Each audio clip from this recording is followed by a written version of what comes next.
Welcome to Reading the Bible with Pastor. Today we're on Exodus chapter 35, starting at verse 30. We talked about last time about the contributions that were requested to help build the tabernacle and all its furnishings, how people were giving of themselves in their tithes and offerings. And this time we'll talk about how they're giving of themselves in their time and talents, as the Lord has given skill to people in order to use these contributions to build the tabernacle. Then Moses said to the people of Israel, "See, the Lord has called by name Bezalel, the son of Uri, son of Hur, of the tribe of Judah. And he has filled him with the Spirit of God, with skill, with intelligence, with knowledge, and with all craftsmanship, to devise artistic designs, to work in gold and silver and bronze, in cutting stones for setting, and in carving wood, for work in every skilled craft. And he has inspired him to teach both him and Oholiab, the son of Ahisamach, of the tribe of Dan. He has filled them with skill to do every sort of work done by an engraver, or by a designer, or by an embroiderer in blue and purple and scarlet yarns, and fine twined linen, or by a weaver, or by any work, any sort of workman or skilled designer. Bezalel and Oholiab, and every craftsman in whom the Lord has put skill and intelligence, to know how to do any work in the construction of the sanctuary, shall work in accordance with all that the Lord has commanded. And Moses and Bezalel and Oholiab, and every craftsman in whose mind the Lord had put skill, everyone whose heart stirred him up to come and to do the work. And they received from Moses all the contribution that the people of Israel had brought for doing the work on the sanctuary." We'll stop here for just a moment. It shows here that the Lord gives skill to people to do the tasks that he has put in front of us, right? So in our daily lives, we have our vocations in which we are skilled and have talent that the Lord uses to serve people and others and do it in his name. We also see here that there are people who are highly skilled and teach those to do other skilled work. And there's also those that also just give of their time to help out in this portion here, where Bezalel and Oholiab are the teachers, they help with the craftsmen.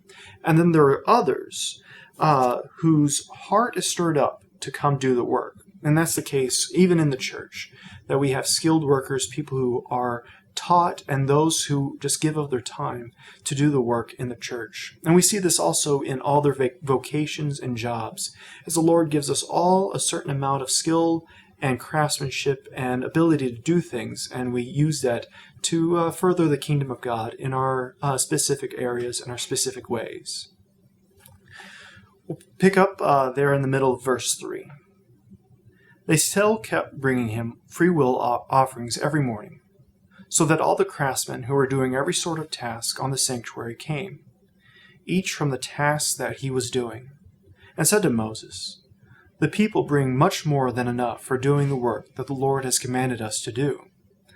So Moses gave command, and word was proclaimed throughout the camp, "Let no man or woman do anything more for the contribution for the sanctuary." So the people were restrained from bringing, for the material they had was sufficient to do all the work and more. So interesting thing here. The people have acted out in faithfulness and brought way more than was needed for the tabernacle to build this sanctuary for the Lord. It'd be a wonderful thing in our lives if that was the case. We had to tell people to stop bringing offerings and tithes. So this was obviously a wonderful act of faithfulness by the congregation there of the Israelites at that time. And all the craftsmen among the workmen made the tabernacle with 10 curtains. They were made of fine twined linen, and blue and purple and scarlet yarns, with cherubim skillfully worked. The length of each curtain was 28 cubits, and the breadth of each curtain 4 cubits. All the curtains were the same size. Now, here we get into them actually building the tabernacle, and that's in accordance with chapter 26 of Exodus. They're going to do exactly what the Lord has told them to do and build it to his specification. Again, showing faithfulness and trust in him. He coupled 5 curtains to one another, and the other 5 curtains he coupled to one another. He made loops of blue on the edge of the outermost curtain of the first set. Likewise, he made them on the edge of the outermost curtain on the second set. He made 50 loops on the one curtain, and he made 50 loops on the edge of the curtain that was on the second set. The loops were opposite one another, and he made 50 clasps of gold, and coupled the curtains one to another with clasps, so the tabernacle was a single whole. He also made curtains of goat hair for a tent over the tabernacle. He made 11 curtains. The length of each curtain was 30 cubits, and the breadth of each curtain 4 cubits. The 11 curtains were the same size. He coupled 5 curtains by themselves, and 6 curtains by themselves. And he made 50 loops on the edge of the outermost curtain of the one set, and 50 loops on the edge of the other connecting curtain. And he made 50 clasps of bronze to couple the tent together, that it might be a single whole. And he made for the tent a covering of tanned ram skins and goat skins. Then he made the upright frames of the tabernacle of acacia wood, 10 cubits the length of a frame, and 1.5 cubits the breadth of each frame. Each frame had 2 tenons for fitting together. He did this for all the frames of the tabernacle. The frames for the tabernacle he made thus: 20 frames for the south side, and he made 40 bases of silver under the 20 frames, 2 bases under one frame for its 2 tenons, and 2 bases for the next frame for its 2 tenons. For the second side of the tabernacle on the north side he made 20 frames, and there are 40 bases of silver, 2 bases under one frame, and 2 bases under the next frame. For the rear of the tabernacle westward he made 6 frames. He made 2 frames for corners of the tabernacle in the rear, and they were separate beneath, but joined at the top, at the first ring. He made 2 of them this way for the 2 corners. There were 8 frames with their bases of silver, 16 bases, under every frame 2 bases. He made bars of acacia wood, 5 for the frames of the one side of the tabernacle, and 5 bars for the frame of the other side of the tabernacle, and 5 bars for the frames of the tabernacle on the rear westward. And he made the middle bar to run from end to end halfway up the frames. And he overlaid the frames with gold, and made their rings of gold for holders of the bars, and overlaid the bars with gold.